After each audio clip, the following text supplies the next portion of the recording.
Iniyan Robert, Congress கட்சி ஒரு negative force, அவங்களோட கூட்டணியில் இருக்கக்கூடியவங்களை பின்னோக்கி இழுத்துட்டு போறாங்க. தமிழ்நாட்டிலையும் அதுதான் நிலைமை. பாடம் கத்துக்கோங்க அப்படின்னு மறைமுகமா காங்கிரஸ்க்கு சொல்றாரா முதலமைச்சர் மு.க. ஸ்டாலின்? இல்ல, நான் அத அப்படி பார்க்கல.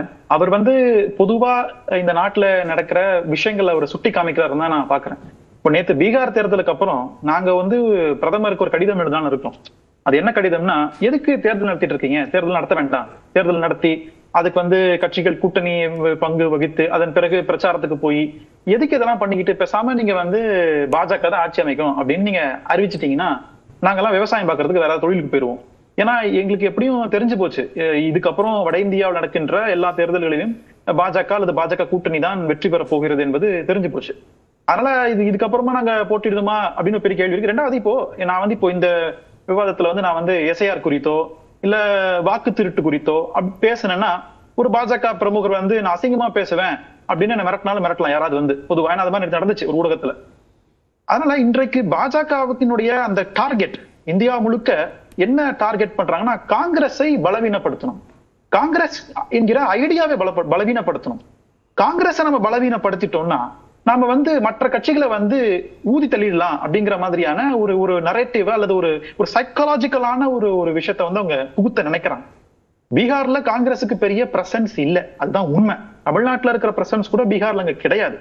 அங்க ஆர்ஜேடி தான் பெரிய கட்சியாக இருக்கிறது. அவங்கதான் சீட் ஷேரிங் பண்றாங்க.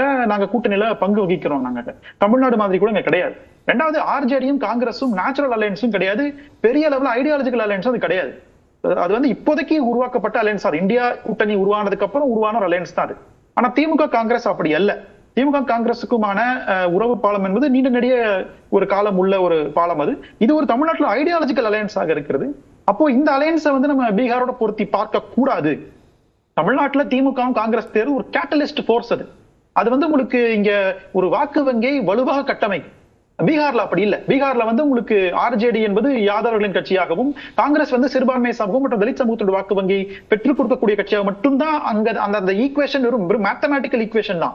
ஆனா தமிழ்நாட்டுல மேத்தமேட்டிக்கல் ஈக்குவேஷன் இல்ல, அதை தாண்டி ஒரு ஐடியாலஜிக்கல் ஈக்குவேஷன் அதுக்கு பின்னாடி ஒளிஞ்சிருக்கு. அதுதான் இங்க பல பேர் கண்ணை உறுத்துதீங்க. என்ன பிரச்சனை, எப்படியாவது திமுக கிட்ட இருந்து காங்கிரஸ் உடைச்சிட்டு, காங்கிரஸ் ஒரு கேட்டலிஸ்ட், ஒரு வினையூக்கி அப்படின்னா 2011 இருந்து ஒன்னா அவங்க ஸ்டேட்டஸ் கோ மெயின்டைன் ஆயிருக்கணும், இல்ல அவங்களுடைய ஸ்டேட்டஸ் கோ இன்க்ரீஸ் ஆயிருக்கணும். 63 சீட்ல இருந்து 25 சீட்டா ஏன் குறைஞ்சது? ஒரு வினையூக்கியா காங்கிரஸ் இருந்திருந்தா, திமுக கருதி இருந்திருந்தா, காங்கிரஸ் கட்சிக்கு ஏன் இந்த சரிவு? இவ்வளவு இன்டாக்டா இருக்கக்கூடிய கூட்டணியிலேயே உங்களால ஸ்ட்ரைக் ரேட்டை நிரூபிக்க முடியல, கொடுக்கக்கூடிய சீட்டை வின்னிங் மார்ஜினை காட்ட முடியல. இதன் காரணமா திமுகவும் உங்களை ஒரு ஜூனியர் பார்ட்னரா தானே பாக்குறாங்க. இல்ல, நாங்க ஜூனியர் பார்ட்னர்ன்றதை நாங்களே மறுக்கல. முதல்ல எங்களுடைய பலம் என்ன தமிழ்நாட்டுலன்றது எங்களுக்கு நல்லா தெரியும். 2011 63 சீட்டு வாங்கினது காரணம் அன்னைக்கு கூட்டணியில நிறைய கட்சிகள் இன்னைக்கு கிடையாது. இன்றைக்கு நிறைய கட்சிகளை கூட்டணிக்குள்ள இணைக்க வேண்டிய தேவை இருக்குது. இன்னொரு பலமான ஒரு எக்கு கோட்டையாக திமுக தலைமையிலான கூட்டணியை உருவாக்க வேண்டிய தேவை இருக்கு. ஏன்னா இன்னைக்கு எதிரிகள் பல ரூபங்கள்ல பல வேஷங்களை சுத்தி வந்துட்டு இருக்காங்க. அப்போ அதனால எங்களுக்கு எங்க பலம் தெரியும். எங்க பலத்தை தாண்டி நாங்க எதுவும் டிமாண்ட்லாம் நாங்க பண்ணல. சீட் ஷேரிங்ல கூட நாங்க எதுவும் பெருசா டிமாண்ட் பண்ணல. இதைத்தான் நாங்க இவ்வளவு நாள் பண்ணிருக்கோம். அப்போ மற்ற கட்சிகள் உள்ள வரை எல்லாரும் அகாமடேட் பண்ணணும் அப்படிங்கிற புரிதல் எங்களுக்கு இருக்கு.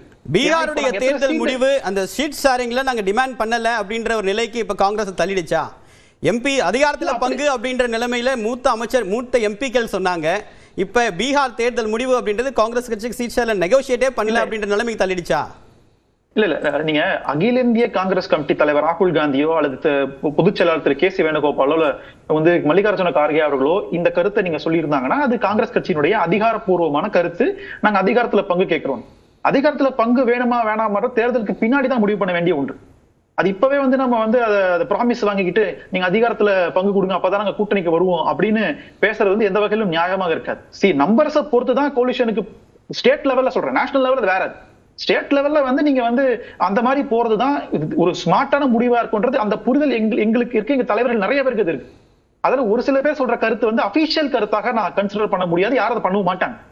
இப்போதைக்கு எங்களுக்கு இந்த கூட்டணி தமிழ்நாட்டில் சமூக நீதியை பார்ப்பதற்கும் சிறுபான்மையினர்களின் உரிமைகளை பாதுகாப்பதற்கும் ஒரு அடிப்படை கூட்டணியாக இருக்கின்றதை நாங்க பார்க்கிறோம். சரி, திரு ஜவஹர் அலி, கூட்டணியின் கூட்டு தலைமை மற்றும் நிலைத்தன்மை, வளர்ச்சி மீதான மக்களுடைய நம்பிக்கை, இதுதான் இந்த வெற்றிக்கான காரணம் அப்படின்னு அதிமுகவுடைய பொதுச் செயலர் எடப்பாடி பழனிசாமி சொல்றாரு.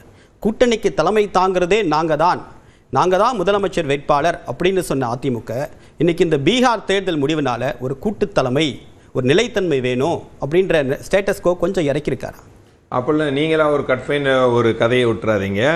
நிச்சயமாக அனைத்து இந்திய அண்ணா திமுக தான் தலைமை, அவர்கள் தான் ஆட்சி அமைப்பார்கள், அவர்கள் தான் முதலமைச்சர். அண்ணன் எடப்பாடியார் தான் முதலமைச்சர், அதில் எந்த மாற்று கருத்தும் இல்லை. இப்போ எனக்கு முன்னாடி 4 பேர் பேசியிருக்காங்க, அதனால் ஒரு சில கருத்துக்களை அப்படியே பகிர்ந்துட்டு கடகடன் நான் வந்துடுறேன். இப்போ பொன்ராய் சார் சொன்னார் ஒரு கருத்து, அவர் 5000 வாக்குகள் வித்தியாசத்தில் 5000 வாக்குகளுக்கு குறைவாக 45 தொகுதிகளை அதிமுக இழந்திருக்கிறது. அது புள்ளி விவரம் பார்த்துக்கிட்டோம். ரெண்டாவது தேர்தல் ஆணையத்தினுடைய கூட்டோட இந்த பீகார் தேர்தலில் பிஜேபிக்கு வெற்றி அடைந்ததாக சொல்கிறாருல்ல நம்ம ஆஃபீஸு. 2019, 2021, 2024 இதெல்லாம் தேர்தல் ஆணையத்தினோட கூட்டோட திமுக வெற்றி பெற்றதான்ற கேள்வி எழுகுதா? இதே நீங்க தான் எழுப்பணும். ஆமா, நீங்க எழுப்பல. இல்ல இதை நான் கேட்கிறேன். சரி, எழுகிறது பொதுமக்கள் பார்வைக்கு. ரெண்டாவது எஸ்ஐஆர் மட்டும்தான் காரணம்னா பீகார்ல ஏன்னா பொதுவா சொல்றேன், நான் ஒரு சங்கி இல்ல. சொல்லிடுறேன், முடிச்சிடும் சார். எஸ்ஐஆர் மட்டும் தான் காரணம் சொன்னா எஸ்ஐஆர் மட்டும் காரணம் யாருமே சொல்ல. அது ஒரு காரணம்டா. 2010 இருக்கட்டும், 2015 இதே நிதிஷ்குமார் தான் வெற்றி பெற்றிருக்கிறாரு. அப்பெல்லாம் எஸ்ஐஆர் இல்ல. இப்ப எங்களுக்கு பொறுத்த வரைக்கும் எஸ்ஐஆர் இவர்களுக்கு என்ன, திமுகவுக்கு இன்னைக்கு ஒரு குற்றச்சாட்டு, இறந்தவர் பேர்லயும் இடமாறிய பேர்ல கள்ள ஓட்டு போடணும், அது வரி போயிருதுன்னு இந்த பயத்துல இவங்க பதட்டம் அடைறாங்க. இப்ப இந்த பீகார் தேர்தலை வெற்றியை பொறுத்த வரைக்கும் அங்க வெற்றிக்கு 2-4-5 விஷயங்கள் இருக்கு. அதை ஷார்ட்டா சொல்லி முடிறேன். முதல் முக்கியம் அந்த குடும்ப ஆட்சி முறையை அங்க வெறுக்கிறாங்கன்னு தான் நான் பார்க்கிறேன். என்னுடைய பார்வையில் இன்றைக்கு அரசியல் வல்லுநர்கள் சொன்னா குடும்ப ஆட்சி முறை. சிராக் பாஸ்வான் 29 தொகுதியில போட்டிட்டார், 19 தொகுதியில ஜெயிச்சிருக்காரு. ராம்விலாஸ் பாஸ்வானுடைய பையன் தான் சிராக் பாஸ்வான். இல்லன்னு சொல்லி அந்த குடும்ப ஆட்சியை மக்கள் ஏத்துட்டு இருக்காங்க. நீங்க முரணா சொல்றீங்க. அன்றைக்கு இந்த முதலமைச்சர் கேண்டிடேட் யாருங்கிறது முக்கியம். அது ரெண்டாவது ஊழல் ஆட்சின்னு பாக்குறாங்க. இது என்னன்னா குடும்ப ஆட்சினா இங்க வாங்க, தமிழ்நாட்டுக்கு வாங்க, திமுக குடும்ப ஆட்சி. ஊழல் ஆட்சி ஏற்கனவே அவர் மேல இருக்க லல்லு பிரசாத் யாதவ் மேல மாட்டுத்தீவன ஊழல்.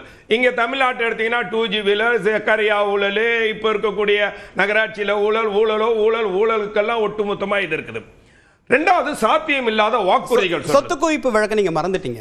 இருக்கட்டும் சார், நான் சொல்றேன், அதையும் சொல்லிடுங்க. அந்த மாதிரி 1000 மடங்கு அதிகமாயிடுச்சு. அதையும் சொல்லிடுங்க சார். அது சொத்து குவிப்பு வழக்கு நீங்க கேளுங்க, அது ஊழல் வழக்கு இல்ல. நான் முடிச்சிடுறேன் சார், நீங்க 4 பேர் பேச இப்படி குறுக்கிட கூடாது.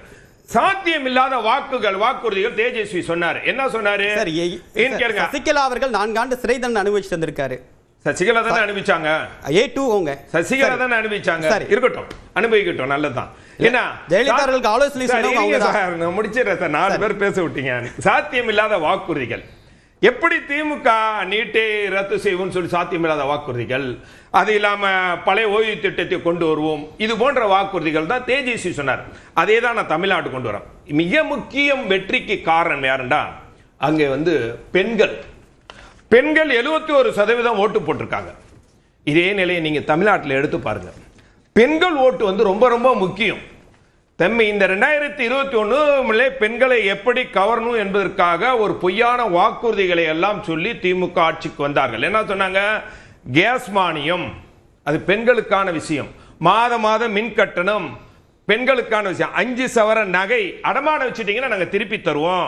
புதுமை பெண் திட்டத்தில் 1000 ரூபாய் கொடுப்போம்னு சொல்லிட்டு அதுல 3 வருஷத்துக்கு அப்புறம் 1 கோடி மக்களுக்கு கொடுக்காம தகுதி தராதரம் எல்லாமே பார்த்தாங்க. அப்புறமா பெண் இல்லை விதவை, அதாவது டாஸ்மார்க்கை மூடுவோம். இதெல்லாம் பெண்களுக்கான திட்டங்கள், இதெல்லாம் இது விஷயம்.